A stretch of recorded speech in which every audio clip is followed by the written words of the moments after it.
What is going on, YouTube, and welcome back to the channel. Today we have a deck profile. Yes, a deck profile. When was the last time we did deck profile? Asking me? I really don't remember. You know what? When was the last time we did a video with Lil John? That's actually a really good question. Probably Comment down below and let us know when was the last time you saw Lil John on video. Anyways, today we have a deck profile of Link Joker, the new Messiah, and honestly, guys, this deck is broken. Like, the hype is real. Just a tad. But I'm gonna let John explain everything. He's gonna break down his build and take it away. I mean, we'll just get the easy stuff out of the way. We start with the new starter.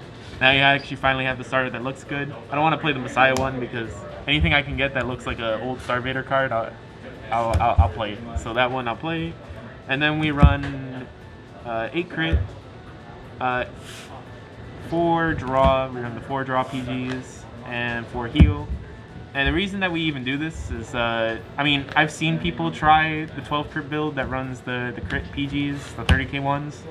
Either way, I love that Bushiroad did that they added that to the game, but I think that the draw PGs are more necessary because this deck runs more grade 3s and ups than an average deck, so it actually needs a card that will straight up just say no, like block and attack, considering attacks are generally huge in this game right now. Asha's the deck, Overlord's huge. So you just want cards like this that could one card stop an attack. Especially when you don't always have the correct amount of guard to guard everything. And also you just, obviously you want to play 8 crit because crits are broken and they're 15k shields, so you need to run them. We don't talk about heals, run 4 heals or else you're bad. To the card that basically made Messiah's great, because this card essentially fixes like every problem. It's the best first ride that you could ever have. Its first effect is Act. You Soul Blast 1, and you call up to 2 total cards from your drop zone, and they have to have different names. And you call them as locked to your board. And then his other effect is on attack. You unlock every locked unit that you want, and then those units get 10k. So his first effect sets up for his second effect. And it's very easy to get the 2 cards and drop for. Well, it's easy to get the cards and drop for him because he already Soul Blast 1. He already puts a card in there. So anything that you ride that you would like to call from your drop, obviously you could just Soul Blast it out, call it from drop as locked. And you have self lockers in the deck, stuff that either calls a card as locked and or locks itself. So you can get easy plus 10ks. And I mean, the effects is free. Literally Soul Blast 1 to get all this power and just do multi-attacks. It's like honestly the best card that we could have asked for. Best first ride. But here's the thing. I've seen a lot of lists. I don't feel comfortable just playing the 4. And honestly, I feel like, aside from everything, I feel like people should be playing Harmonix Messiah. This card's also really good. Its effect obviously only works if you have a grade 3 underneath it. The one where on attack, at the end of the battle, I should say, you counterblast 1, discard a card, you unlock any number of units, you draw a card for each one of them, and then your front gets 15.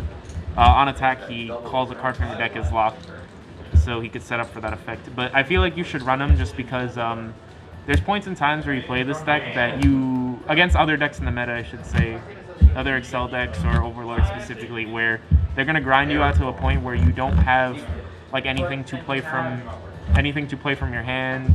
Even if you use your board, it's not going to kill them. So you need to actually draw cards in order to like live out the turn that the opponent's going to do on the follow-up, along with just playing another grade 3 in the deck, because another grade 3 that you can actually ride that will do something for you. I don't know how other people feel, but I don't like being like locked out of the game and stuck on 2 and my deck not working. I like to just actually play the game, and actually having this backup that this normally just straight up kills people, because the plus 15s at the front is honestly a lot stronger, especially with the self lockers that we run. I don't know, I just feel like it's a good card. We do play the order. We play the order just because it's a fringe scenario where you open it with the alter ego that you can get the big play in order to. If your opponent is a deck that wipes the board, you want to be able to use alter ego to call the cards from your drop, the self lockers, and then you unlock them with the order, and you are able to use their effects to lock themselves. You get 2 attacks out of them as opposed to the one that alter ego would give you, because the order unlocks it for you and draws a card.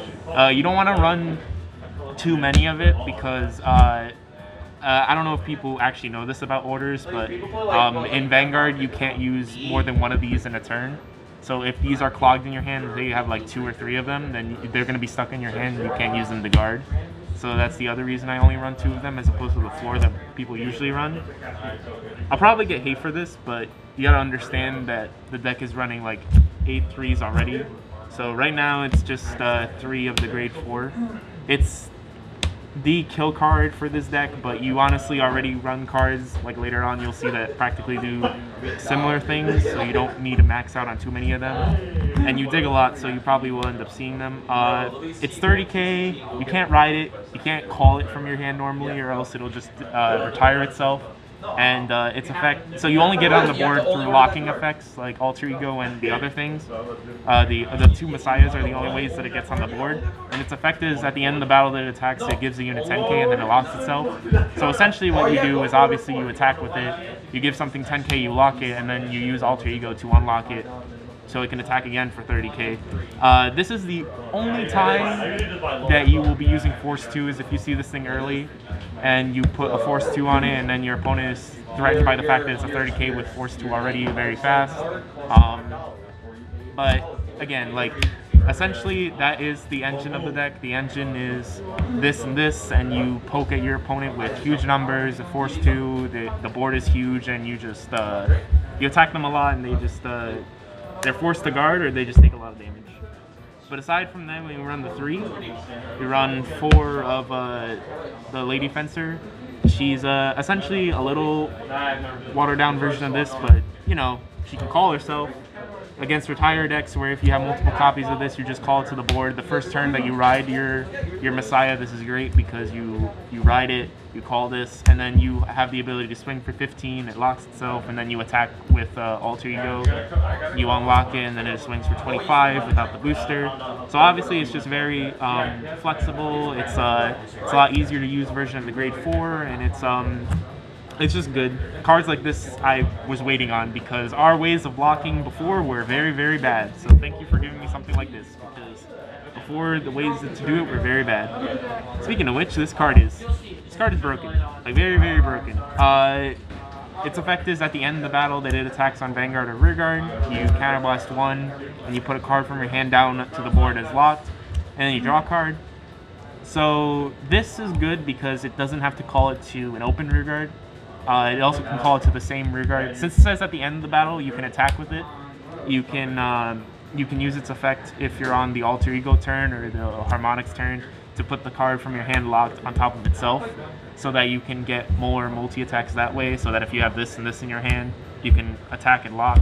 You can attack with this. You put a card from your hand down, locked over here. You lock like that. So when you attack with Alter Ego, you unlock whatever's here, and then you attack for plus 10k 5 times. Huge. It's good, and this is one of the only other ways that the grade 4 comes out of your hand is with this card. So you want to run that, and since this is the other part. So I wasn't doing this before, but right now I'm running the Blast Monk. I don't personally like its effect where, its effect where you counterblast 1 is when it gets unlocked. You reveal the top card of your deck. If it's a grade 3, you discard 2 cards and you can restand your Vanguard. It doesn't lose any drive checks. You don't use it for that. It's essentially just another card that says when it gets unlocked, you draw a card. Because you need cards like this where, again, in the format, if you're playing against people, you want to be able to build up back your hand if you're being rushed against. And you also just want disposable units that you could ride or that you could throw down early so that you could swing with at your opponent to cripple their resources or rush them. And then you want to be able to use Alter Ego to call this back and then be able to lock it from your hand. So it has a lot of multi-purpose, and it's just on top of being an early game attacker, Alter Ego makes whatever you drop from your hand early like very good because you can just call back from your drop with its own effect. So something like this is very expendable and very good to call back early, as opposed to the I don't know what to call it, the retire thing that Link Joker has that just binds a card from the rear guard. It's not as relevant yet, so you would just want something that refreshes your hand instead. Run 4 Lady Battler, the White Dwarf. It's not Stride Fodder that most decks got because Bushy already made that before, so they couldn't make Destiny Dealer as our grade 3 searcher. So this is our grade 3 searcher. And it's even worse because its +5 effect barely works. Because you have to have a lock card for it. You have to either have a lock card on the board or a card in their binding zone for it to get 5k, which barely happens because Alter Ego unlocks everything after its attack. So the +5 barely happens unless you are smart enough to set up the situation where you can get one of the self-lockers to attack on a column by themselves. And then this is on the rear guard over here, so that it locks itself on the battle after this has already attacked and unlocked it, so that this boosts for 13. But either way, even if you don't have the power from it, please run it. These cards are broken. The fact that Bushy just gave us top 5 searchers for grade 3s, thank you, I guess. I mean, why were they triple rares? That's one thing I was mad about. Why are they so expensive? Because they're triple rares. No broken card. The other broken common of the set, I don't even... Manipulator of the Void. It gives on-hit pressure for your units that... The unit that it boosts has the on-hit effect that you call a card from your hand is locked and you draw a card, so it works with the grade 4. It makes your middle lane scary so that if you run Force 2, your opponent is not only going to want to guard the lane that has Force 2, but then they're going to be guarding the Vanguard because it has an on-hit to call a card is locked and then draw a card. Obviously, if you put it behind your Vanguard, if it's Alter Ego, you can't really make use of this because after the end of the battle, it's obviously already been called down as a locked card, so you can't unlock it anymore. But it's good with harmonics in that sense. But either way, you just want a card like this because if you see it early, you see it on your grade 1 ride. If you magically open 2 grade 1s and you open this as one of them, you can boost with it and you can threaten your opponent because that means you could potentially have the grade 4 swinging for 30k on your grade 2 turn, which is it's kind of broken. It's a lot of like ifs and scenarios that you have to ask for, but it could happen, so that's why you run it. It's also just run it because it's good. And the other thing that it could call out, which is this card is also broken, is Arms Man. Its effect is when it gets unlocked, you draw a card, and it's a hard once per turn like the main is. You run it because Alter Ego is very broken with this card. You ride it, you Soul Blast it, and then you get to get a draw as soon as you attack with your Vanguard on your first grade 3 ride. Very broken. But that's the deck. It's pretty straightforward. 11 things all around, 11 ones, 11 twos, 11 threes and ups because consistency. You don't want to miss rides. Now, most of the time, Messiahs would go into Force 2. In what scenarios would you say it's best to go into Force 1? If it's a protect deck, they're obviously going to be having, like the markers to protect themselves anyway. You also might want to just go Force 1 if you've already rushed them enough in the early game as it is. Like normally you don't get to do it with most of the builds because you only run 9 twos, but if your opponent's already at 3 damage by the time that you ride your grade 3, you obviously want to go Force 1 because it's but if they get hit by the 2 damage, then it doesn't matter anymore. The Force 2s past that point don't even matter. So it's you would just want the extra power at that point. It honestly is just damage sake and it's dependent on your opponent's hand. So you gauge it up based on the point of how your opponent's been guarding. If they have a low hand and low damage, then you go Force 2. But if they have a high hand and high damage, you want to go Force 1. Normally, if they have a high hand and low damage, you may also want to go Force 2, but it's completely dependent on if you can make use of the attacks if they hit a defensive trigger. Okay. All right, John, you have anything else you want to put up? This deck is good. Don't hate me for playing this card. You should honestly test this card if you play the deck beforehand because you're going to be very sad if you only have 4 logical things to ride and then you can't play your game. Okay. Oh, and last question. Why don't you have 2 SVR Messiahs, not just 1 SVR? Why do you only have 1 SVR and 1 VR? Why? I don't know. They look different. Anyways, guys, if you guys enjoyed the video, please give it a thumbs up. If you guys are new to the channel, please subscribe to the channel for more videos. And if you guys want to see Lil John do a OTT deck profile, please give this video 30 likes. 30 likes, and Lil John will do an OTT deck profile for you guys. All right, guys. Hope you guys are being well. Hope you guys are being safe. And we all hope to see you guys next time. Deuces.